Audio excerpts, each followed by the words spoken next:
Hello class, कैसे हैं आप? आज मैं आपका एक नया चैप्टर शुरू करने वाली हूँ।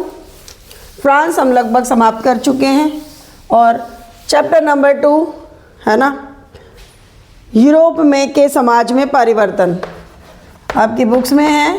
सेकंड चैप्टर यूरोप के समाज में परिवर्तन, चेंजेस ऑफ यूरोपियन सोसाइटी। ठीक है, अब आपने देखा कि फ्रांस में जो क्रांति हुई उसके पीछे जो प्रॉब्लम्स थी, मैंने आपको पढ़ाया कि जो रूढ़िवादी विचारधारा थी, लोगों को अधिकार नहीं थे वोट देने के, समानता अधिकार या निदान स्वतंत्रता नहीं थी।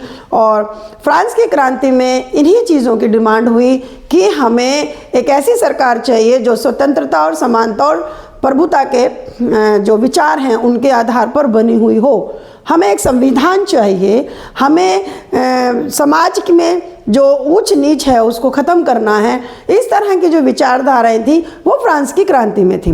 फ्रांस की क्रांति हो जाती है, नेपोलियन आ जाता है, नेपोलियन भी चला जाता है, नेचुरली वो हार जाता है वाटरलू के युद्ध में। अब इसके बाद इस फ्रांस की क्रांति के पश्चात यूरोपियन कंट्रीज़ और एशिया की जो देश थे या जो ब्रिटिश की कॉलोनीज़ थी, उपनिवेश थे, उसमें भारत भी था।